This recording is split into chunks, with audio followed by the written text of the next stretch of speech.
தியேட்டர்ல ஒரு பிக் ஸ்க்ரீன்ல தெரிஞ்சா போதும் அப்படின்னு தான் வந்தேன். டைலாக்லாம் குடுப்பாங்கன்னு எதுவுமே வீட்ல டாடி எல்லாம் எதுவுமே சொல்லல. போயிட்டு ஒரு பையனா இருக்கணும், அவங்க ஃப்ரெண்ட்ஸ் கூட நிக்கணும் அப்டின்னாங்க. ரோபோ சங்கர் சார் மூவிக்கு போறப்ப ஃபர்ஸ்ட் அதிக முடி வச்சிருந்தேன். அப்போ வந்துட்டு என்னதான் ஃபிளாஷ்பேக் ஹீரோ சிபியா சொன்னாங்க. சொன்னதுக்கப்புறம் ஹேர் கட் நானே வீட்டுக்கு அம்மா அப்பாட்ட சொல்லாம நானே போய் பண்ணிட்டேன். சைட்ல மட்டும் பண்ணிட்டேன், மேல அப்படியே வச்சுட்டு. அதனால டேரக்டர் திட்டினாங்க, இதுக்கு அப்படின்னு வேற பையனை போட்டாங்க. அப்போ கூட செல்வராகவன் சார் அசிஸ்டன்ட் ஒருத்தவங்க படிச்சு இந்த மாதிரி கார் வாங்கண்டான்னு சொன்னாங்க. அதுக்கு நான் சொன்னேன், படிச்சு நீங்களா வாங்குவீங்க, நான் நடிச்சு வாங்குவேன். ஸோ நிறைய பேர் நான் சொல்லி கேள்விப்பட்டிருக்கேன், செல்வராகவன் சார் படத்தில் நடிக்கிறதே ரொம்ப டாஸ்க் தான், மிரட்டுவார் அப்படி இப்படின்னு சொல்லுவாங்க. ஸோ அவர் கூட நடிக்கும் போது இப்போ நம்மளை மிரட்டுவாரோ திட்டுவாரோ அப்படின்னு சொல்லிட்டு ஏதாவது ஒரு விஷயம் நடந்திருக்கு அந்த இடத்துல? அவங்க அந்த வில்லேஜ் பாயாவே மாதிரி அதே மாதிரி நேச்சுரலாக நடிச்சாங்க, சூப்பராக பண்ணுவாங்க.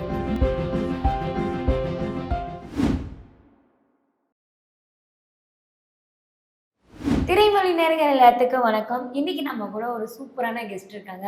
நடிகர் அப்படின்னு சொல்லிட்டு எல்லா படங்கள்லையும் சூப்பர் ஹீரோ டைரக்டர் கூட நடிச்ச ஒருத்தவங்க தான். ஸோ 14 வயசுல இந்த வாய்ப்பு, இந்த பயணம் எப்படி ஸ்டார்ட் பண்ணிட்டாங்க அப்படின்னு அவங்க கிட்டயே நம்ம கேட்டு தெரிஞ்சுக்கலாம். ஸோ ஃபர்ஸ்ட் நம்ம தனத்தை வந்து வெல்கம் பண்ணிக்கலாம். வணக்கம். எப்படி இருக்க? ஃபைனலாக நீங்க? நானும் நல்லாவே இருக்கேன். ஸோ இப்போ ஒரு சூப்பரான ஒரு மூவியில் நடிச்சு பிக் ஸ்க்ரீனில் வந்து உங்களை பார்த்தோம். அதுவும் ஒரு அவர் கூட ஒரே ஒரு சீனில் மட்டும் நாங்கள் வரமாட்டோமா, அவரை பாத்திர மாட்டோமா அப்படின்னு சொல்லி ஏங்கின ஒருத்தர் செல்வராகவன் சாரோட படம். ஸோ அவர் நடிச்சிருக்காரு. ஸோ அவர் கூட ஒரு பயணிச்சதை வந்து சொல்லு. அவங்க டைரக்டரா தெரியும், ஹீரோவா பண்ணனால அவங்க கூட நடிச்சிருக்க ரொம்ப ஹாப்பியாக ஃபீல் பண்ணுறேன், ப்ரௌடாக இருக்குது. சூப்பராக செட்லலாம் செம்ம ஜாலியாக பேசுவாங்க சார்.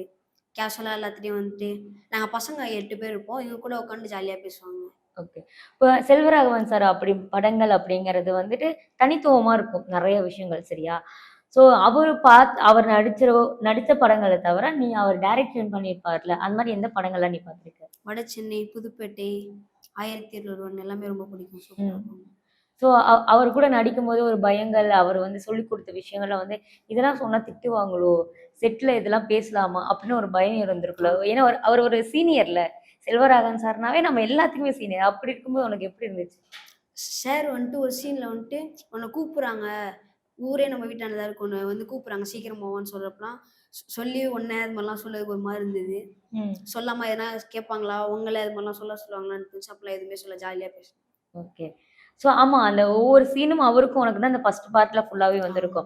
அதில வந்து இந்த சைக்கிள்ல போம்போது ஒரு விஷயம் சொல்லுவாங்க. செல்வராகவன் சார் கூட அவரோட ஃப்ரெண்டா அவங்க மாமாவா நடிச்சவரு. "நீ என்னதான் படிச்சாலும் வளரவே மாட்ட" அப்படிங்கும்போதெல்லாம் நீ அவங்களுக்கு ஒரு கவுண்டர் போடுவ. அந்த டைம் வந்து நீ தான் அந்த செட்லயே அந்த அந்த சீன்லயே காமெடி அப்படிங்கிற ஒரு விஷயம் வந்து குடுத்துருப்ப. ஸோ அப்பலாம் இருக்கும்போது ஒரு ஒரு மாரி என்னடா நம்மள இப்படி பேச வைக்கிறாங்க அப்படின்னு இருந்துச்சா? ஃபர்ஸ்ட் நாள் ஷூட்லயே அந்த டைலாக் தான் பேச வச்சாங்க. ஃபர்ஸ்ட் டைமா பேசினாலும் ஒரு மாதிரி இருந்தது.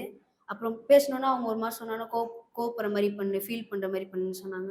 அதுக்கப்புறம் தான் அப்ப வந்துட்டு நெறைய விஷயங்கள் அங்கருந்து கத்துக்கிட்டு இருப்பல்ல. ஸோ என்ன விஷயங்கள கத்துக்கிட்டு இருந்த? டைரக்டர் சொல்றத நம்ம திரும்பி அது மாதிரிலாம் சொல்லி கேள்வி கேட்கக்கூடாது.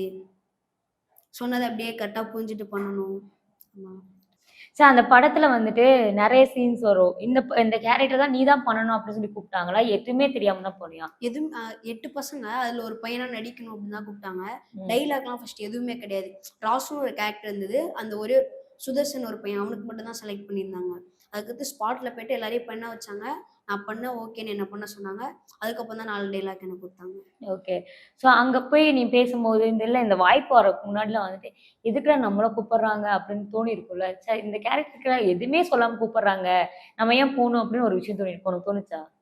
ஃபர்ஸ்ட் வந்துட்டு ஒரு தியேட்டர்ல ஒரு பிக் ஸ்க்ரீன்ல தெரிஞ்சா போதும் அப்படின்னு தான் வந்தேன். டைலாக்லாம் குடுப்பாங்கன்னு எதுவுமே வீட்ல டாடி எல்லாம் எதுவுமே சொல்லல. போயிட்டு ஒரு பையனா இருக்கணும், அவங்க ஃப்ரெண்ட்ஸ் கூட நிக்கணும் அப்டின்னாங்க. சரின்னு போனா டைலாக் குடுத்தாங்க, ரொம்ப ஹாப்பியா இருந்தது. ஓகே. ஸோ இதுதான் ஃபர்ஸ்ட் மூவியா? இல்ல இதுக்கு முன்னாடி ஏதாவது படங்கள் ஏதாவது நடிச்சிருக்கியா? விழித்தெழுன்னு ஒரு மூவில பண்ணியிருக்கேன். அதுல அவ்வளவா வரமாட்டேன். ஒரு சீன்ல 2 சீன் அது மாரி தான் வருவேன். ரோபோ சங்கர் சார் ஒரு மூவி மே மந்த் போச்சு, லாஸ்ட் மூவி. அது இன்னும் ரிலீஸ் ஆகல. ரிலீஸ் பண்ணுவேன்னு சொன்னாங்க. இது 3 மூவி. ஓகே. ஸோ அவங்க கூட நடிச்சது, அந்த படங்கள்ல ஒரு பயணம் வந்திருக்கும்ல. கதைகள் சொல்லும்போதும், இதுல நடிக்கலாமா அப்படின்னு நெறைய விஷயம் இருக்குல்ல. எப்படி இருந்துச்சு? ரோபோ சங்கர் சார் மூவிக்கு போறப்ப ஃபர்ஸ்ட் அதிக முடி வச்சிருந்தேன். அப்போ வந்துட்டு என்னதான் ஃபிளாஷ்பேக் ஹீரோ சிபியா சொன்னாங்க. சொன்னதுக்கப்புறம் ஹேர் கட் நானே வீட்டு அம்மா அப்பாட்ட சொல்லாம நானே போய் பண்ணிட்டேன். ம். சைடுல மட்டும் பண்ணிட்டேன். மேல அப்படியே வச்சுட்டு. அதனால டைரக்டர் திட்டுனாங்க எதுக்கு அப்படின்னு வேற பையன போட்டாங்க. ஃபீலா இருந்தது. அதுக்கப்புறம் ரோபோ சங்கர் சாருக்குள்ளலாம் கிணறு மாரி ஒண்ணு இருந்தது. அது குளிக்கிறப்ப என்னை இடுப்புல தூக்கி வச்சுட்டு ரோபோ சங்கர் சார் குளிச்சாங்க. ஜாலியா இருந்தது. ஓகே. இந்த ஆக்டிங் அப்படிங்கிற ஒரு விஷயம் இருக்குல்ல, அது நெறைய பேருக்கு வந்து ரொம்ப நாளுக்கு அப்புறம் தான் வரும். இந்த 14 வயசுலயே இத்தன படங்கள் அந்த பிக் ஸ்க்ரீன்ல அதுவும் பெரிய ஒரு ஆட்கள் கூடலாம் நடிக்கும்போது, உனக்கு உன் ஃப்ரெண்ட்ஸ் கிட்ட இல்ல ஃபேமிலி கிட்டலாம் சொல்லும்போது ஒரு அப்பா நம்மளும் ஒரு பெரிய ஸ்க்ரீன்ல இந்த வயசுலயே வந்துட்டோம் அப்படின்னு இருக்கும்ல. அதெல்லாம் எப்படி மூவ்மெண்ட் இருந்துச்சு? ரொம்ப ஹேப்பியா தான்க்கா இருந்தது. ஃபர்ஸ்ட்டே நான் சின்ன வயசுலேருந்தே அம்மாட்ட சொல்லுவேன். எப்படியாவது நடிச்சு பெரிய ஆக்டர் ஆயிடணும் அப்படிலாம் சொல்லுவேன். அப்புறம் இந்த மூவிலாம் கமிட் ஆனோனே ஃப்ரெண்ட்ஸ்ட்டலாம் சொன்னேன். எல்லாம் மூவி பார்க்குறேன்னு சொன்னாங்க.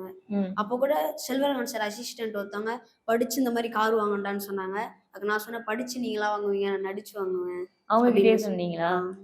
ஸோ அப்ப சாரோட ஒரு விஷயம் சொல்லியிருப்பார்ல, "என்னடா அப்படி பேசிட்டான் அந்த பையன்" அப்படின்னு சொல்லி. சார் ஏதாவது சொன்னாரா அந்த மூமெண்ட்ல? சார் எதுவும் சொல்லல. "வாங்கடா, வாங்கடா நீ நடிச்சு வாங்கடா" அப்படின்னு சொன்னாங்க சார். ஸோ செல்வராகவன் சார தாண்டி வந்துட்டு அந்த செட்ல நெறைய பேர் இருந்தாங்க. கஸ்தூரி மேம் இருந்தாங்க. ஹீரோயின் எல்லாருமே இருந்தாங்க. ஸோ ஹீரோயின் அவங்களுமே வந்து தமிழ் சினிமாவுக்கு வந்து புதுமுகம் தான். ஸோ உங்ககிட்ட அவங்கலாம் எப்படி பேசுனாங்க? அதுவும் தமிழ் சினிமாக்கு புதுசா வந்தவங்க அவங்கலாம். அவங்கலாம் செட்ல குஷி அக்காலாம் செம்ம ஜாலியா இருப்பாங்க. ம். பாட்டுலாம் பாடிட்டு இருப்பாங்க. நல்லா ஜாலியா பேசுவாங்க. தர்ஷன் ஒரு பையன் டாட்டூலாம் குத்திருப்பான். அத பார்த்துட்டு, "என் பேராடா, என் பேராடான்னு" கேட்பாங்க. அப்புறம் பாட்டுலாம் பாடிட்டு, "என்னாப்பா லிங்கேஷ்" அப்படின்னு என்ன கேட்பாங்க. ம். செம்ம ஜாலியா பேசுவாங்க. எங்க கூட உட்காந்துருவாங்க. உங்க கூடயே நாங்கலாம் கீழ உட்காந்து உட்காந்துருப்போம். அவங்களும் கூட வந்து உட்காந்து பேசியிருப்போம். சரி நீ போயிட்டு நீங்க தனிப்பட்டு வந்துட்டு படங்கள தாண்டி வந்து அவங்க கிட்ட நெறைய விஷயங்கள் பேசியிருப்பீங்கல்ல. இதெல்லாம் இல்லாம "அக்கா நீங்க எப்படி வளர்ந்தீங்க? தமிழ் சினிமா ஏன் உங்களுக்கு புடிச்சுச்சு?" அப்படின்னு சொல்லிட்டு ஏதோ ஒரு விஷயம் வந்து கியூட்டான மூமெண்ட்லாம் செட்ல நடந்திருக்கும். அப்படி ஏதாவது இருக்கா? அது மாரி எதுவும் கேட்டதில்ல. சார்ட்ட வேணா பேசியிருக்கேன். செல்வராகவன் ஆ. சார்ட்டயா? என்னென்ன பேசுனீங்க? "சார் உங்க ஆஃபீஸ் எதனா இருந்தா ஆஃபீஸ்க்கு ஆடிஷன் எதனா இருந்தா சொல்லுங்க சார் வரேன்" ம். அப்டின்னேன். "கண்டிப்பாடா சொல்றேன்டா" ம். அப்டின்னு சொல்லிட்டு நம்பர் வாங்கி வச்சாங்க. அப்புறம் என்ன பார்த்துட்டு இப்டி இப்டிம்பாங்க. நானும் சார், ஹாய் சார்லாம் சொல்லி பேசுவேன்.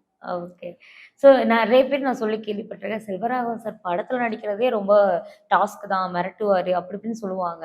ஸோ அவர் கூட நடிக்கும்போது, இப்ப நம்மள மிரட்டுவாரோ, திட்டுவாரோ அப்டின்னு சொல்லிட்டு ஏதாவது ஒரு விஷயம் நடந்திருக்கா அந்த இடத்துல?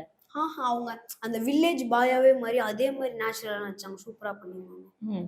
டைரக்ட் அது மாரி தெர்ல. ஹீரோவா நெறைய மூவி பண்ணும்போது தான் பண்ணாங்க. ஓகே.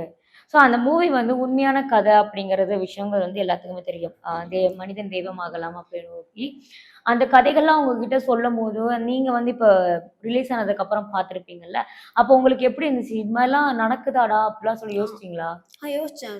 செகண்ட் ஹாஃப் செம்ம ஃபீலிங்கா ஃபர்ஸ்ட் ஹாஃபும் லைட்டா ஃபன்னா இருந்தது. சதீஷ் சார் பேசின காமெடி. ஃபீலா இருந்தது. செகண்ட் ஹாஃப் பயங்கரமா இருந்தது. இந்த ம். வட்டிக்கு காசு வாங்கி, காசு குடுக்க முடியாத பட்சத்தில லேடீஸ் மிஸ்யூஸ் பண்ணுவாங்க. அது மாரிலாம் பண்ணக்கூடாது.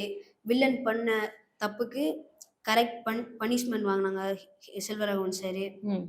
காட் மாரி வந்துட்டு ஹெல்ப் பண்ணனால, அதான் மூவி டைட்டிலே மனிதன் தெய்வமாகலாம்னு வச்சு. ஓகே.